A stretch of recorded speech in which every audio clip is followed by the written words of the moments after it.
If you're using PowerPoint on a Mac and you want to change the theme fonts, well, this video is for you.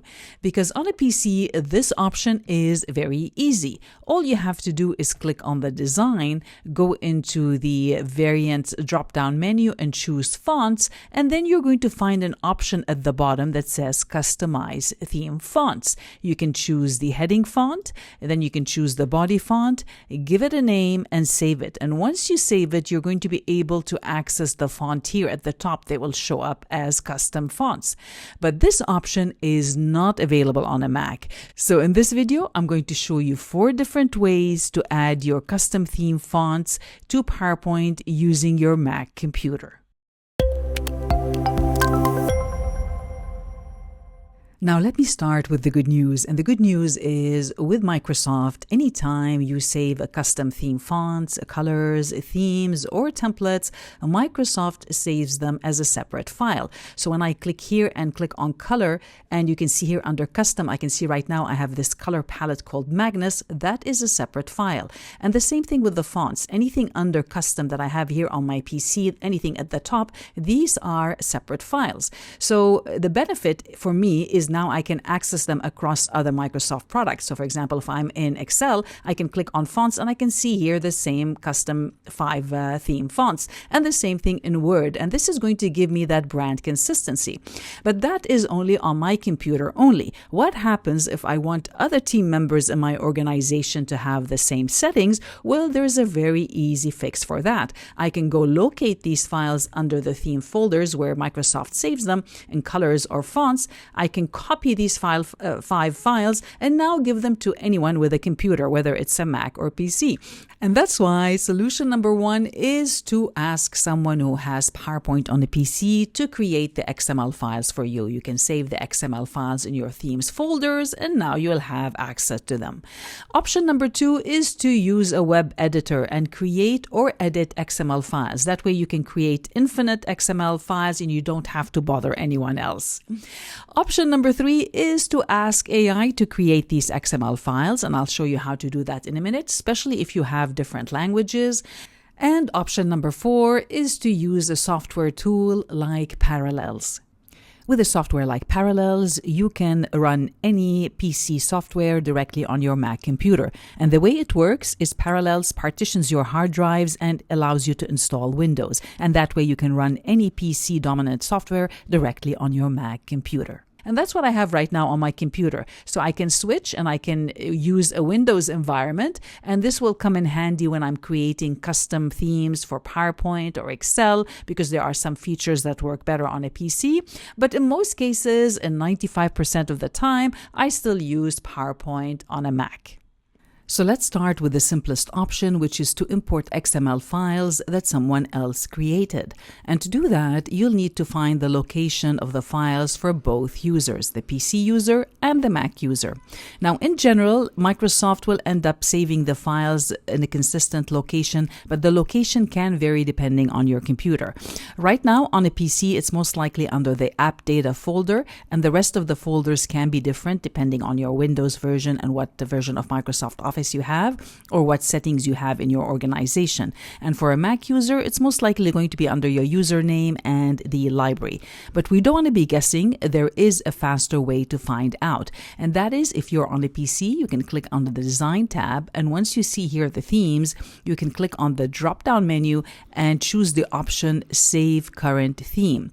And by doing that, you're going to be able to find the folder hierarchy. So in this case, I know it's under the App Data, Roaming, Microsoft, Templates, and Document Themes.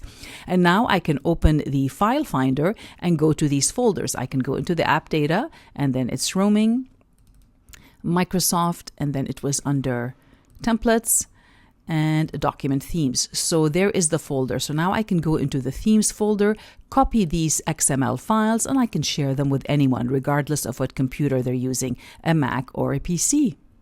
And if for any reason you're not able to see any of these folders, you'll have to unhide them. And on a PC, all you have to do is click on the View, go into the Show, and make sure that the hidden items are checked. If they're checked, you'll be able to see all the folders. If not, then some of the folders might be hidden. And if you're on a Mac, then you can follow the same steps. Go to the Design tab, find the themes, click on the drop-down menu, and click on Save Current Theme. And by doing that, you'll be able to see the hierarchy on a Mac computer. So once you locate the folder and you remember the names, now you can open the file finder. So I can open the file finders and follow the instructions. In this particular case, it was under Library, and then it was under Group Containers, and then it was under this numbered Office folder, and then it was under Microsoft Themes folder, and there they are. Anytime you create a template on your Mac computer, it goes into the template files. When you save themes, they go into your themes files. And in this case, we're interested in the themes font. So once I click on it, you're going to see that even though this is a Mac, I have a lot of XML files saved on my Mac computer.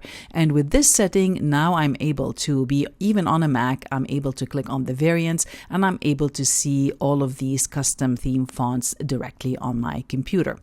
And if you're like me and you use Microsoft on a daily basis, then you would benefit by creating a shortcut. I've created a shortcut to the folder. That way, anytime I need to access my templates or the themes or the theme fonts, I can quickly find the folders.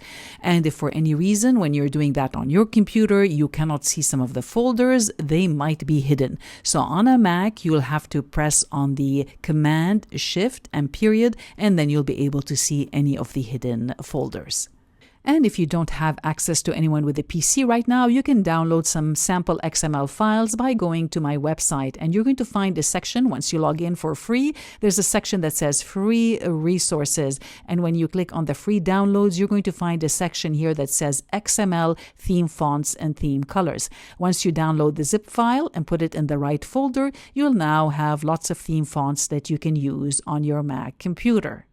And the good news is, once you have a few XML files saved on your computer, well, now you can edit them and create infinite variations. You don't have to rely on anyone else. All you have to do is open the XML file using a web editor. There are many free web editors online. In my case, I'm going to be using Adobe Dreamweaver. And once you open the file, you're going to notice that it is very simple. You don't have to be a programmer or a coder. All you have to do is change this segment here, which is the major font, and this is referring to the heading in Microsoft, and the minor font is referring to the body segment. Now, Microsoft supports multiple languages. That's why in the code, you're going to notice there are different lines. The top line is referring to Latin, and that would be the Latin languages like English, French, Portuguese, or German. The second line is EA. It's referring to East Asian, and that would be any languages like Chinese or Japanese. So if you're working with any of these languages, then you would put the name of the font here between the brackets. And CS refers to complex script like Hebrew, Arabic, or Urdu. So if you have any of these fonts, then you can put that in this particular segment. In this case, we're only going to be changing the Latin font. So in this example, I'm going to make this a railway font from Google, and I'm going to change the body as well and make it a railway. Another name I need to change is this segment here. And that's it. We are done. Now you can save it as a new file. So I'm going to click and say Save As. And just so that we can find it quickly, I'm going to call it 123. And you can see here it's saving it as an XML file, and it's going into my theme fonts folder. So when I click Save, now I can go into PowerPoint and I can click here on the fonts, the variants, and I'm going to find the file that I just created right here at the top. I called it 123 so we can find it. And when I click on it, you're going to notice that the font has now changed to Railway, because that's what I chose. It's now Railway for the heading and Railway for the body.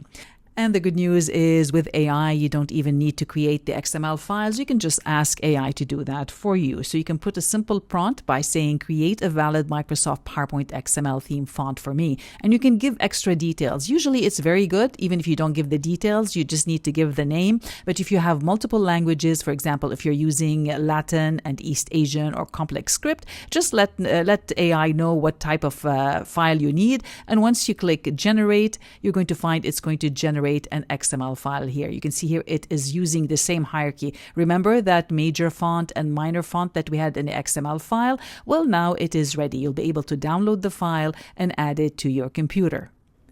And of course, if you work with PowerPoint like I do on a daily basis and you have some clients that could be working on a Mac or a PC, then having a parallel software can help you see how the software reacts in different environments. You'll be able to access Microsoft products in a Mac environment like this one here on the PowerPoint. And when you're helping clients who could be on a PC, or if you're creating custom themes, then you can easily switch to a Windows environment. And now you'll be able to access the Microsoft products or really any PC dominant software in a Windows environment.